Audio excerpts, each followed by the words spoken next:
of Hex-Mass, an advent calendar of extreme black and death metal. Bolt Thrower.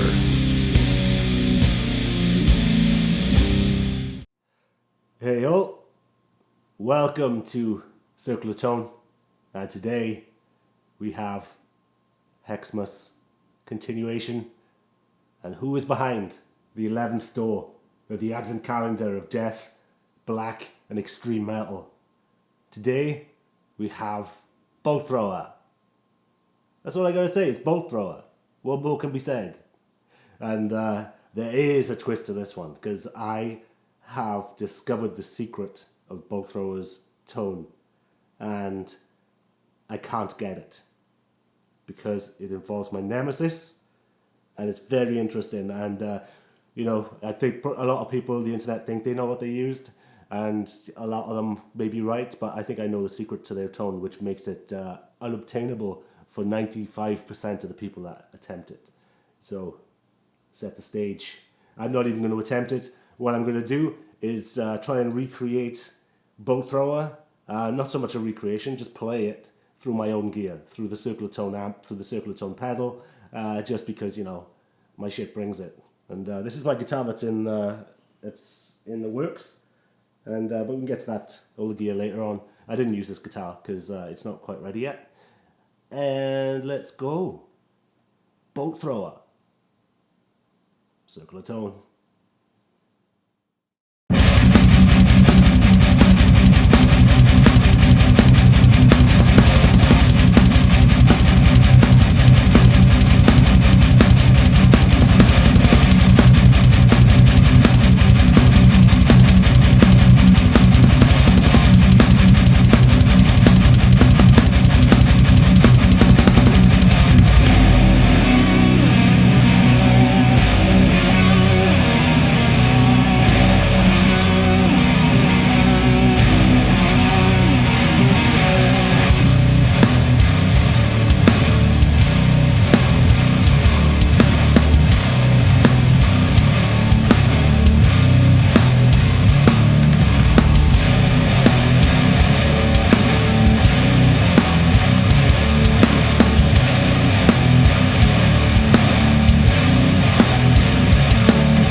And we're back.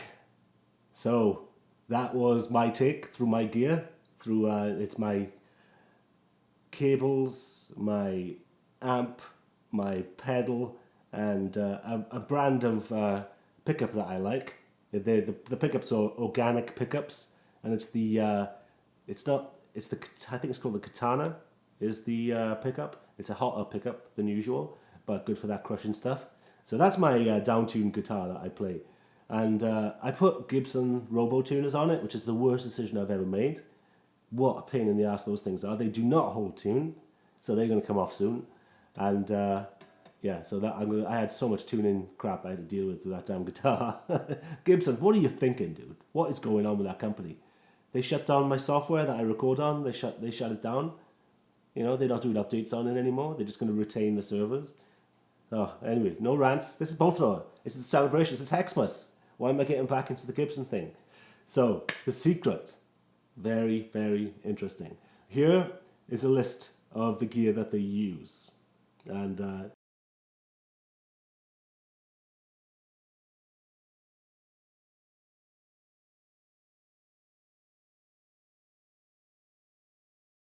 the actual stuff that they use right here. Now let's talk about that. Joe Bench, the female bass player who I was in love with as a teenager, she uses my whole bass technique. She uses a JCM 800 guitar head and Marshall speakers, guitar speakers. That is the secret to the tone. It's the bloody. Everybody knows the bass is the main thing. A lot of people are quoting what she's using today, which I think is Laney 2x15s and a bass head and everything. But she didn't. Back in the day, she used the JCM 800. So that is part of the main secret. Is she used a guitar amp just like I've been preaching on my channel. Use a tube head with a modern, loud 4x12 cabinet, and you will be golden. So there's more proof. Everyone's like, "Oh, don't you blow the speakers?" That is an old myth from Gibson back in the 70s, where their speakers were blowing from guitars, let alone bass. The old 20-watt speakers couldn't handle it. Now we have 60 to 120 watt rated speakers, and they are beyond that in reality. And if you have 4 of those, you have practically 400 watts. And vintage 30s, everybody knows that they're more than 60 watts. Nobody can blow a vintage 30. Think about Djent. You've got 9-string guitars, virtual bass synths going through guitar heads. Nobody's blowing speakers. So that's a myth. Don't worry about that. I'm sick of answering that question. So yeah, but there's more of a secret. There is nuances. There's nuances, right, to everybody's tone. And where do they come from? And this is why if you buy the Bolt Thrower's guitar setups, right, it's a Marshall power amp, and then they use an old Boss rack processor for their guitar sound. If you played a regular guitar through that and the vintage, not vintage 30s, G12T-75 speakers, so that is their rig, right? If you played this guitar through that, you would not sound like Bolt Thrower. This is why it's a circular tone. This is the people tell you about tone, right? We go underneath Nerd Valley. Here it is. My nemesis is roller bridges. Now, people might not know what a roller bridge is. It's basically a bridge with a couple of baubles on it, rolling. They have a groove in it, and the string goes in the groove, and they just roll along. It's brilliant for tuning. The tuning stability on those are amazing. But what it does, it deadens the tone. It kind of mutes your strings, because when you think about it, you have a rolling bridge, right? This is the curve. So your string is going over this curve. So when it comes off, there's so much surface area that it's touching. On Gibson's, say an SG, right? That thing is like a sharp edge. It's like a razor. It's just a real fine point. And the string bends over it, boom. And the string ring comes off that. So it's like ping when it comes. It's like, it's like hitting a ruler off the side of a desk, and that creates, it's the launch point of the string, and that is going to vibrate forever. If it's going on something that's rounded, it's going to take the energy away, and it's going to sound muted. So it's pre-muted string. So that is the difference. So on roller bridges, which I avoid at the plague because they are muddy, and what are grindcore, the early grindcore was muddy, but they used to compensate that with Marshalls and the old mids and G12 75s, which had crazy top end and a huge bass. So it just all worked because everything was analog and it sounded good, and it goes against everything today. Oh, it's got to be sensible mids. Fuck sensible mids. This is what it's all about. Just doing your own sound, So that's it. That's the secret, dude. It's the roller bridges on those old BC Riches. And if you can find a BC Rich from the 80s, that thing is going to be a tone machine. If you swap that bridge out, if you want to do more tight stuff, like I'm known for, they're amazing guitars, those old BC Riches. They get a lot of slack, but you picked up one of those USAs? Jesus Christ. So yeah, so that's it. So, they used the SM57s, and they used the old, the classic Marshall stack, which in my opinion, the classic is the 800 stack with the 75s, and that's what Joe used. And then the guys used a Marshall power section, and I actually tried. I tried to get one of those Boss things. I couldn't get a good price on one, and I thought I was going to use the send and return on my COT 100 amp, which is like a British style power section. So I just used that as a power amp then, and I was going to use, but then I saw the string rollers, and I'm like, I'm not going to get it without the string rollers on the bridge, and there's only so much you can invest. So I did think about it, but instead I just went through what would it sound like if Bolt Thrower walked through my door and said, "Hey, record me." So this is what they would sound like in my house. Unfortunately, their drummer passed away. I couldn't believe it. It's such a. I think they broke up because of it in 2016. So it's a huge loss. I mean, his groove. I'm not talking about fucking NuMetal groove. I'm talking about, cocaine, crazy eyed, going forward, fucking into battle. It had some sort of, not funk. It's his own thing. It's Bolt Thrower, and the rolls and the flams and all the songs would gradually build up into this cacophony. And what a band they were! I couldn't believe it. I mean, they used to live really close to the Games Workshop office. Back in the day, the Games Workshop office was one office, I think, in London, and or maybe in Sheffield. I can't remember. I think they're from Sheffield, maybe. And so they had one little store there. So it was like more like a mom and pop type of place. And they would do the Warhammer I used to play Warhammer and the old, D&D stuff. So they just went across and asked, can we use the artwork for the albums? And they said, yeah, sure. And then they actually put out, I think, a flexi disc with them, like Sabbath, on the White Dwarf magazine that Games Workshop brought out. And also there was this tour that they promoted, right? Carcass were on it, Morbid Angel were on it, Bolt Thrower were on it, and some other band, and like a huge, like somebody out, Napalm Death. All these bands that are in Hex-Mass were on this one tour. Did you see that tour? Let me know how it went, because I can only imagine how crazy that was. God damn, fucking, that is the birth of grindcore. And what have you done to it, America? What have you done to grindcore? It's a fucking joke now, with pig squeal vocals, and what are you doing? You're all using vintage 30s, you're all using an SM57 and the Friedman technique, and all sound the same. Come on, guys, sort it out. Get back to making your own weird, disgusting noises, and perhaps we can save metal. I've noticed that the originators of, I'm going to rant, the originators of most genres usually are the best. Like, who are better than Slayer and Metallica in thrash, who started the whole thing? Who is better than, in general rock and heavy metal, who was better than Black Sabbath?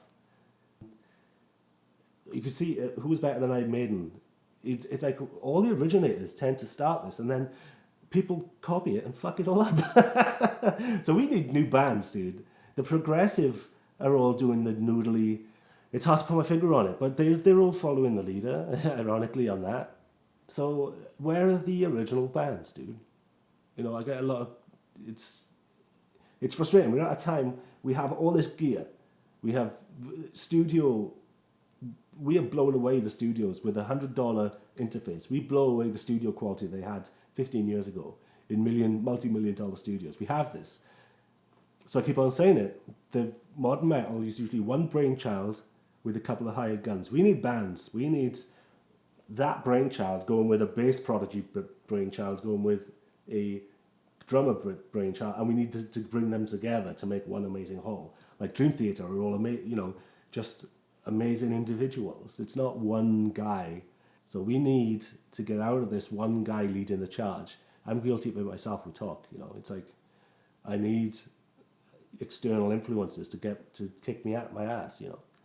So that's went on a huge tangent, but it just annoys me when you listen to Bolt Thrower how good it was, and how, the scene at the time, and remembering that feeling of being part of it. Where is that now?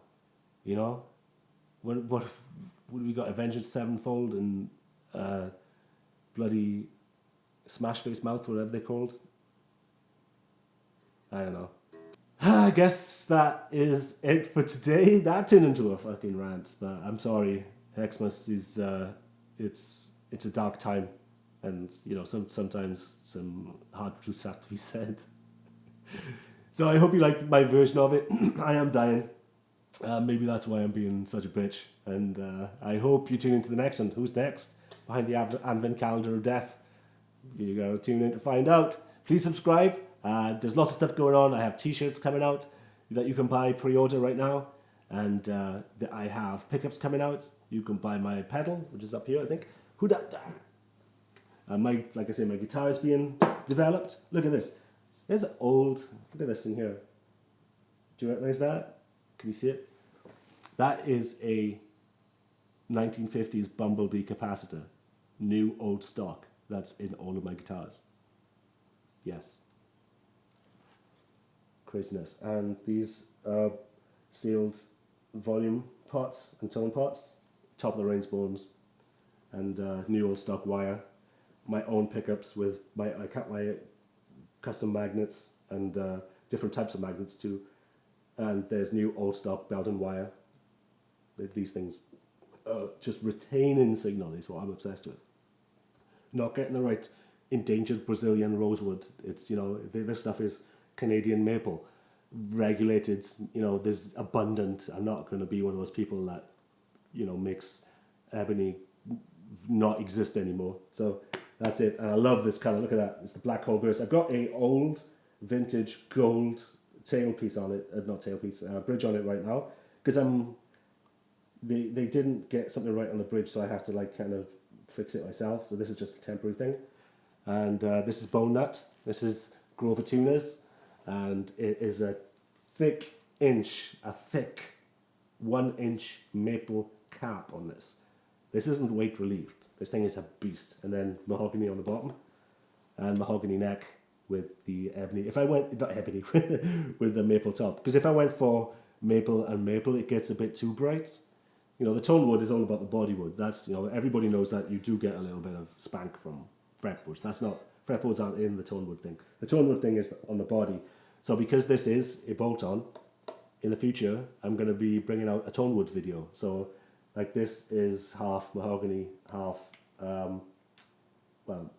maple. And I'm going to have all maple and all mahogany and a different wood coming as well. So we can see if the body wood makes a difference.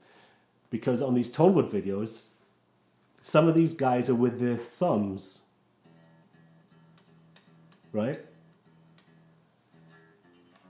Do they tone woods with their thumb? A fucking thumb. It's like the roller bridge. It deadens the tone. You don't get the whole of the range of frequencies when you fucking hit it with your thumb. Some of these guys who do these tone woods, anti-tone woods or pro tone wood, the sound they have is disgusting. They go directly into an interface. These guitars are amplified. If it was an interface tone, all the frequencies are being amplified, and they use one SM57 maybe. Do you know how much bass and highs an SM57 57 hide? So you're not hearing the spectrum. So I'm going to have a bass mic getting the bass frequencies, a dynamic mic getting all the mids, and a top of the range condenser mic to get all the air. So my frequency is going to be tight. So I will learn the secrets of tone wood on this channel, because I'm going to do it properly. I know what the fuck I'm talking about. These guys that they don't record. That is why you come to Circle of Tone. You gotta trust old Gibson, and you don't know. I don't know. I think it's about a tiny 5% difference in tone wood. It personally is what I kind of get. It's not like night and day. Certainly not worth spending money on. But we're gonna find out. I want to find out for myself, my own edification. So let's see if it goes. So Dave rants. We like this shit. It's fucking metal. It's bull throw. It's getting me going. Fucking punch those bitches in the face. Yes. Even when I'm sick, fucking gets the blood going.